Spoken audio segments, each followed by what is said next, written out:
Hey, welcome to another episode of Peep This. We're your hosts. Got to hold the mic today. Corey. I am Lorraine. Hey, Welcome. everybody. Yes, this is a new year too. It is 2022. 2022. We made it. We made it. Now the trip around the sun, and we got two special guests. We have a returning guest to Peep This podcast. Go ahead and tell them who you are. I'm Lorraine's dad. Rod, yeah, Hot Rod. He's back in the building. Again. And then we got another great special guest, the man, the myth. Tell them who you are. I'm James Lyle. I'm the uncle of these two wonderful people. Yes. And I must say, the coolest man I know. Yes. Hey, I appreciate that. Yeah, he's an original OG. Original OG. Yes, sir. But today, we got some original OGs, so we don't want to call them old. No. Because our kids call us old now, because our daughter just said 46 is old. And I'm like, Like, damn. damn, wait, they got no Knocking phone. on 46 door. Yeah, so what we want to do today is talk about, is it harder to make it as an athlete today than it was back in their days? And this all came from, we went to Buffalo, when was that? Thanksgiving. And they had a, what was that, a retirement, not a retirement, but a Hall of Fame thing? Yeah, for a Hall of Fame thing for some of the basketball retirees and basketball players from the past. Yeah. And while we were there, we were talking after we left. I'll be honest, this is ignorance on my part. But you forget people that are 70, 80 years old used to still be athletic because you're only thinking of today's terms. So in my mind, I'm like, yeah, I hear some of these guys. But then you start hearing the stories about how great some of these guys were back in their day. Yeah. Yeah. And there was no dietitian.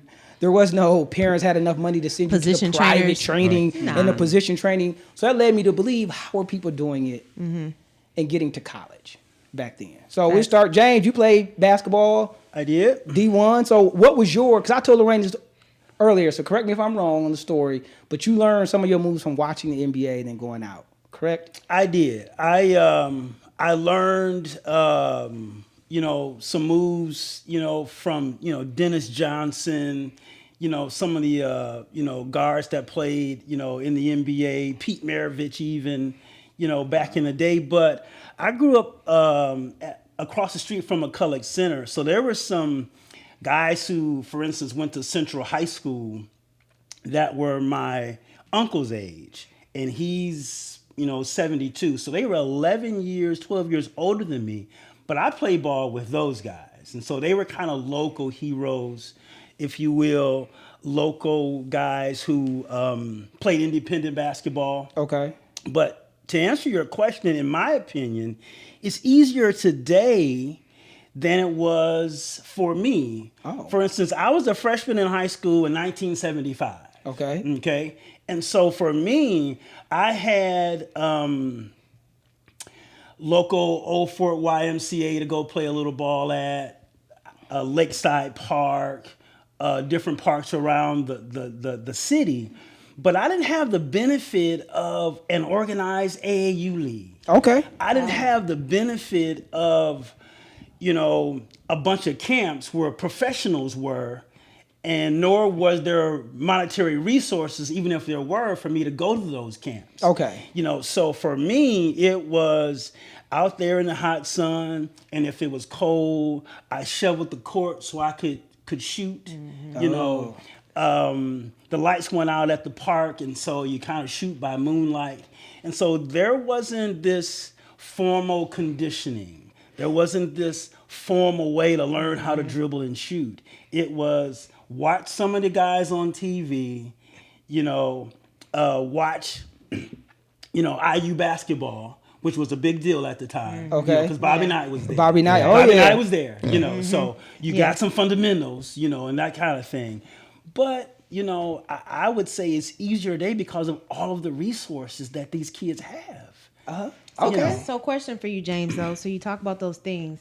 Do you think, though, a lot of it, though, was because of your ability?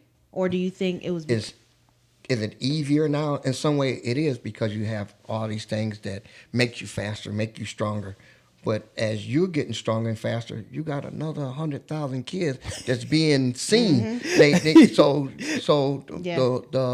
You got everybody's getting noticed. You get a lot of people getting noticed. When we was coming up, it was just those one or two. It might have been a lot of stars, but if you didn't go to the right school, if you didn't get into certain games, you were overlooked. But when I was okay. coming up, I still feel that there was way more athletes and with better athletes back then. They just didn't make it for one reason or another.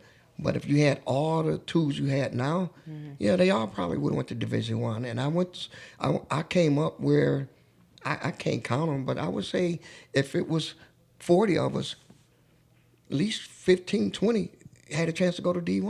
Wow. Wow. They didn't Yeah, that's make great it. now, 'cause They yes. might not made it because they didn't have the background that they need to have. They didn't practice their foul shooting, or they didn't know how to pass the ball. All they knew was, I could score 40 points a game. And then when you in constructive basketball, when you got to do this, mentally they wasn't prepared for it. Okay. And not all of them, but a lot of them just wasn't prepared for that.